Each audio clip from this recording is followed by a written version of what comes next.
I don't wish to get into the left versus right debate because I don't see myself as part of the right wing. I see myself as part of the Indic wing. I don't believe that there is a concept of right wing in India. Second, let me be blunt.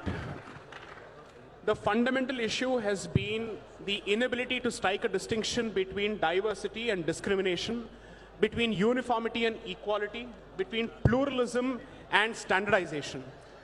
I have seen over the course of this debate and several debates repeated references to untouchability, to sati and whatnot.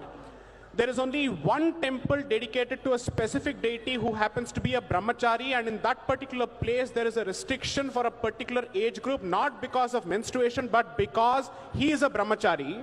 And we are being told that that practice needs to be necessarily compared with untouchability, that needs to be compared with sati pratha, that needs to be compared with widow remarriage. Where is the sense of proportion in this debate? No, Second, I'd like to add something. I'll have to finish my point. I'm not yet done, ma'am, and I've been silent all along. It doesn't make a difference if India is a secular country or not. You know why? Because a place of worship is not a secular place. By definition, it is a religious place. Okay? So please do not apply secular logic to religious places because you will not tolerate application of religious logic to secular places. Okay? Okay, my only... I'm not done. Please, hold on. Anybody, I challenge members of this audience, because you happen to be a citizen of this country, can you just get into the Supreme Court and say that I will practice in the Supreme Court without having the necessary qualification, without following the necessary rules?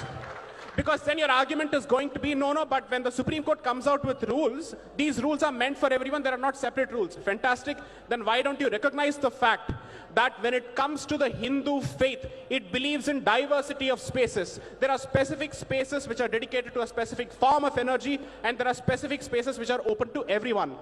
If this particular faith's diversity is finished through the weaponized form of equality, which is nothing but standardization, I'm sorry to say it will result in unwarranted Abrahamization of the Hindu faith, and it will lose its originality, which I think is against the concept of Article 25 and 26.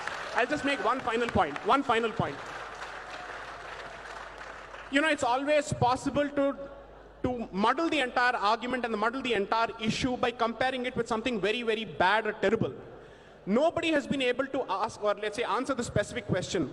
When you say that this temple does not allow women, and it has a problem with women, it is based on misogyny, it's based on patriarchy, I want to ask each of these people, what do you know about the temple before you have made that comment? What have you read before you have made that comment? Are you saying that you know better than centuries of people who have actually worshipped at the temple and who have practiced that particular faith?